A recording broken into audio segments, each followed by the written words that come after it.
ভাতিজা চল। কই যাবেন? আরে বেটা 2 দিন পরে কোরবানি, একটু হাটে যায় দেখি একটা সুস্থ সবল গরু পাওয়া যায় কিনা। লন যাইতেলে চল চলে। চল। এই দেখ এই গরুটা কত মোটা তাজা। আরে না চাচ্চা, এটা তো সুই দিয়ে বেলুন রাম ফুলে আলাইছে, এটা তো লন যাবো না। হচকি ফুলাইছে, তাইলে তো এই যে মোটা তাজা করে এটা সম্পর্কে জানার দরকার। হ, তাহলে চলেন উপজেলা প্রাণী সম্পদ দপ্তরে যাই, অনেক ডাক্তারের লগে পরামর্শ করি। হাছাই করছস, চল একটু যাই না হেগা। চলেন। চল।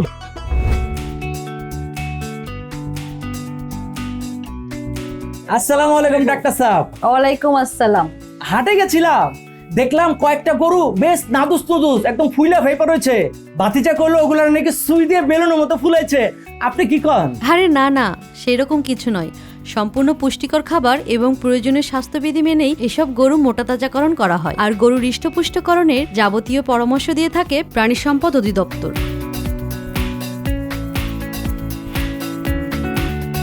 ডাক্তার সাহেব ওই সুস্থ গরু বুঝুন কেমনে? সুস্থ গরু চেনার লক্ষণ: চোখ উজ্জ্বল, নাকের উপরে বিন্দু বিন্দু ঘাম, মুখের সামনে খাবার দিলে টেনে খাবার চেষ্টা করবে, আর এসবই হচ্ছে সুস্থ পশুর লক্ষণ। ভাতিজা তাহলে এটাই লয়ে লই। হ চাচ্চা, তাহলে এটা লই। আয় হাই, গরু লয়ে লইছি। প্রাণী সম্পদের সেবা মানেই নিরাপদ কুরবানি পশুর নিশ্চয়তা।